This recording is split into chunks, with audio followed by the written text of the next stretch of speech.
اب فیصلے کے مہینے اور سال آ رہے ہیں، اس لیے اب گناہوں کی طرف واپس جانے کا بالکل وقت نہیں۔ بہت غور سے جملہ سننا، فیصلے کے سال آ رہے ہیں، اب دنیا کی زندگی میں زیادہ وقت باقی نہیں، پوری دنیا کی زندگی میں زیادہ وقت باقی نہیں، اب فیصلے کے دن آ رہے ہیں۔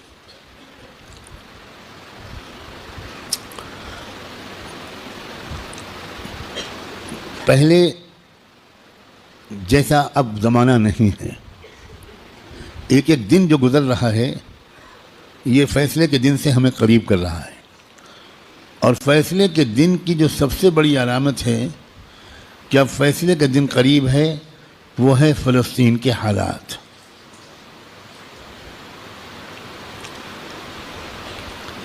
کیونکہ اب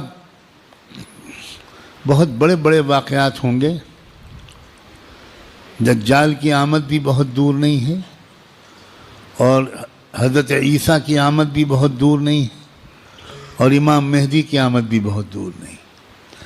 اب مسئلہ یہ ہے کہ اگر اب بھی ہم گناہوں کی زندگی میں لگے تو ہمیں اللہ دجال کے ساتھ کھڑا کر دے گا، توبہ کی توفیق بھی ہم سے چھین لے گا، حضرت امام مہدی کے دشمنوں کے لشکر میں ہم کھڑے ہوں گے۔ اب یہ دیکھو، یہ وہ وقت ہے، کچھ پتہ نہیں کس وقت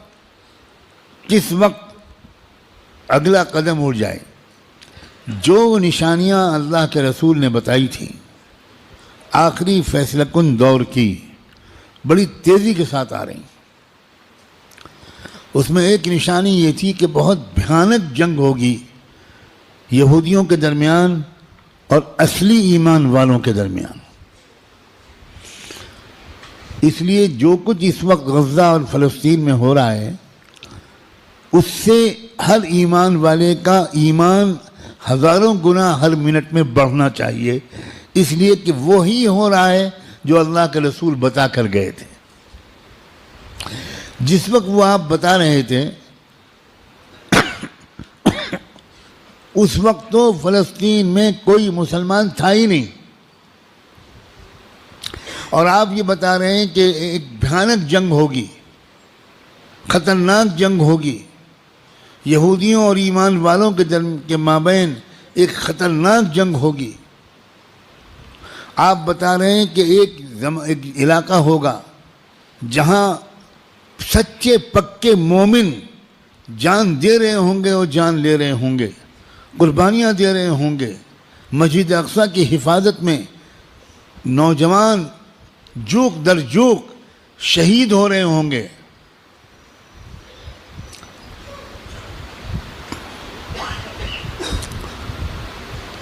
اور اللہ وہاں کے مجاہدوں سے سب سے زیادہ خوش ہوگا،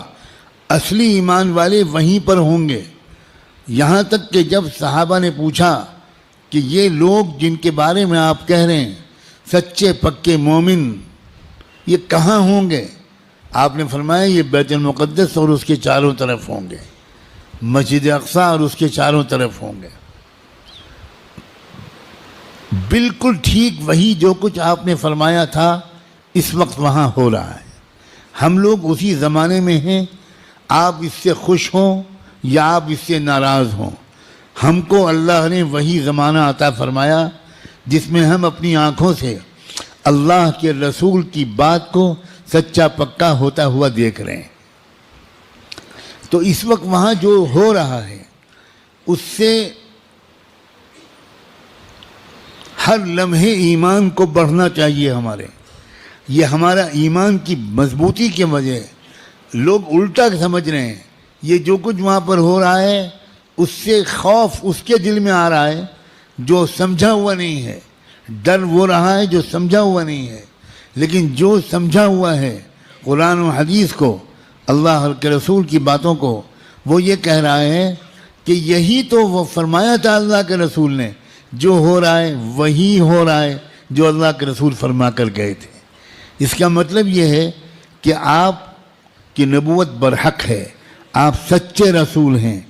آپ نے اس وقت یہ فرمایا تھا جب اس کے کوئی آثار نہیں تھے، اب آپ نے جو آئندہ کے بارے میں فرمایا تھا کہ جو ہوگا، جب وہ ہو رہا ہے اور پچھلے 6 مہینے سے ہو رہا ہے، بلکہ پچھلے 75 سال سے ہو رہا ہے، جو اللہ کے رسول بتا کر گئے تھے، تو اس کے بعد میں جو ہوگا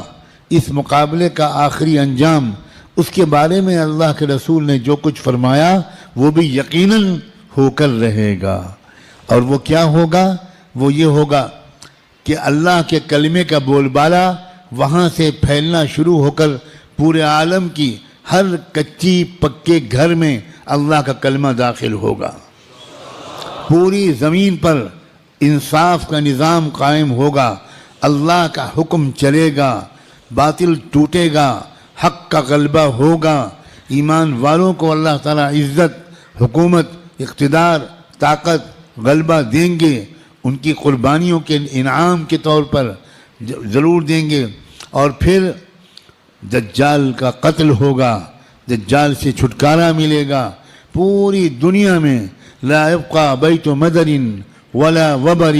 الا وتدخل فيه کلمۃ الاسلام بعز عزیز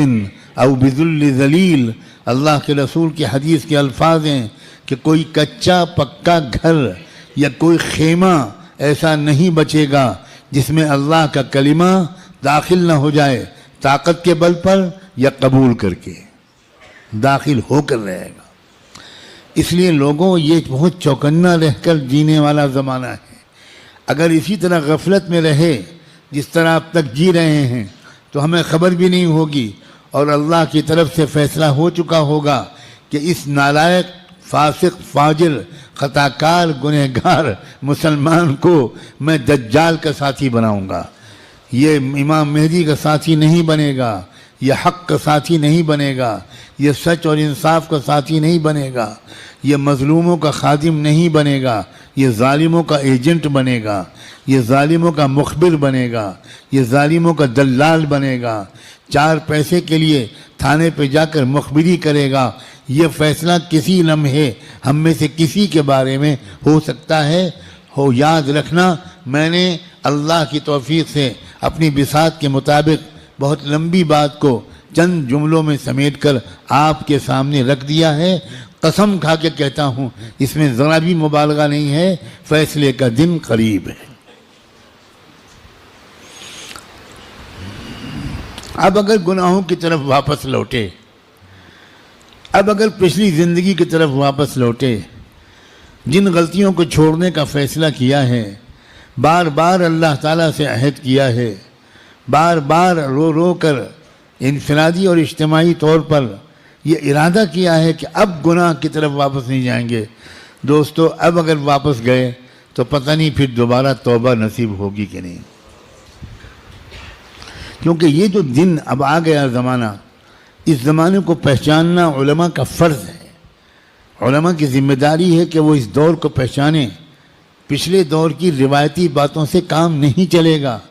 اب آپ کو اکابر علماء کے پاس رہنا پڑے گا، کچھ مہینے گزارنے پڑیں گے، تربیت لینی پڑے گی، ان کا اعتماد حاصل کرنا پڑے گا۔ جب اعتماد ہوگا تب وہ آپ کو خاص خاص باتیں بتائیں گے، تب وہ آپ کو اپنے سینے کا علم منتقل کریں گے، تب آپ کو وہ امانت سونپیں گے،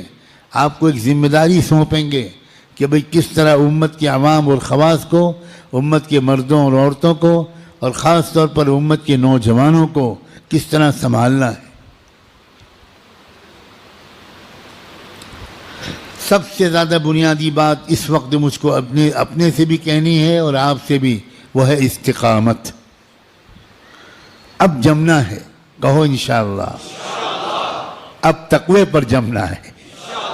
اب اللہ کی اطاعت پر جمنا ہے، اب گناہوں سے دور رہنا ہے، اور جیسے کوئی غلطی ہو جائے سب کام چھوڑ کے اللہ سے معافی مانگنی، دیر نہیں کرنی،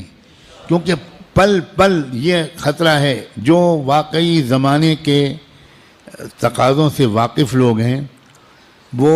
ہر وقت ان کا دل اس وقت فلسطین کی طرف لگا رہتا ہے، اور اس لیے کہ وہ بار بار تازہ ترین وہاں کی خبریں جاننا چاہتے ہیں کہ کہیں دجال آ تو نہیں گیا، کہیں کوئی ایسا دعویٰ تو نہیں ہو گیا۔ یہ غفلت کے ساتھ زندگی کے دن نہیں ہیں، غفلت کے ساتھ گزارنے والے دن نہیں ہیں، یہ بہت ہوشیاری کے دن ہیں۔ اور یہ بھی یاد رکھنا الٹے سیدھے مقرروں اور مولویوں، الٹے سیدھے جو اپنے آپ کو عالم کہتے ہیں اور ہیں وہ جاہل، ان کی باتوں کے چکر میں مت آنا. وہ طرح طرح کی باتیں تم کو بتا کر تم کو غلط راستے پر لے جائیں گے. جو سچے پکے اکابرین ہیں، بڑے بڑے بزرگوں کی صحبت یافتہ، قرآن مجید کے مفسر، قرآن کو گہرائی سے سمجھنے والے، اللہ کے رسول کی منشا کو سمجھنے والے، پوری زندگی کے 24 گھنٹے اللہ کے دین کی خدمت میں گزارنے والے، جن پر وقت کے سارے بزرگوں نے اعتماد کا اظہار کیا، ان کی بات ماننا ہے. ورنہ سوشل میڈیا پہ جاؤ تو 50 انجینئر ملیں گے اور 50 ڈاکٹر ملیں گے اور 50 طرح طرح کے لوگ ملیں گے جو اسلامی پروگرام چلا رہے ہیں. ہمارے نوجوانوں کو نہیں معلوم کہ اسلام کی ویب سائٹس کے نام سے جو ویب سائٹس چل رہی ہیں اس میں سے تقریباً 70% یہودیوں کی ویب سائٹس ہیں.